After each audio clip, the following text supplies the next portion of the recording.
Control करना सीख लिया हमने। लेकिन ये सारा खेल तब होता है जब आपका सातवां ऑरा, जैसे स्पिरिचुअल ऑरा, आध्यात्मिक ऑरा पावरफुल होना चाहिए और उसकी साधना इतनी बढ़नी चाहिए कि अंदर तक उसकी ऊर्जा का प्रभाव पड़ना चाहिए, तब जाके।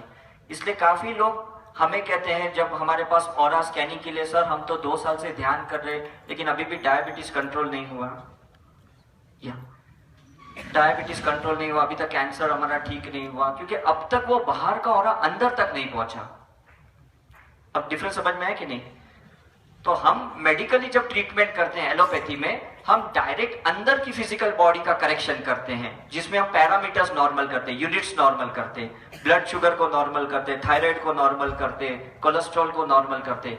लेकिन सिर्फ अंदर की पैरामीटर टेम्पररी चेंज होती है, जैसे दवाई बंद करोगे फिर से आपका बीमारी बाहर आ जाएगी। लेकिन आध्यात्मिक में फायदा क्या होता है? समय ज्यादा लगता है, रिजल्ट परमानेंट मिलता है। हमारे एलोपैथी में ट्रीटमेंट होती है, रिकवरी होती है, क्योर नहीं होता।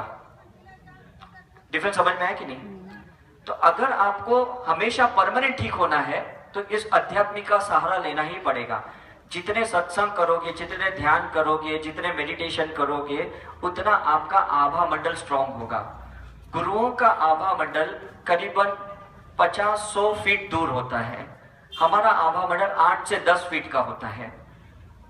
एक आम भाषा में कहें तो जब भगवान की मूर्ति का प्राण प्रतिष्ठा करते हैं हम, तो क्या होता है, जैसे अभी ये श्री यंत्र का गुरुदेव ने एक आभा मंडल ऊर्जा निर्माण की प्राण प्रतिष्ठा करके, अब ये जब आप घर पे ले जाते हो या अपने दुकान के यहाँ ले जाते हो तो एक आभा मंडल तैयार होता है, जिससे व्यवसाय, व्यवहार सब पॉजिटिव हो जाता है ना? तो ये कोई फिलोसॉफिक नहीं है, ये साइंस है।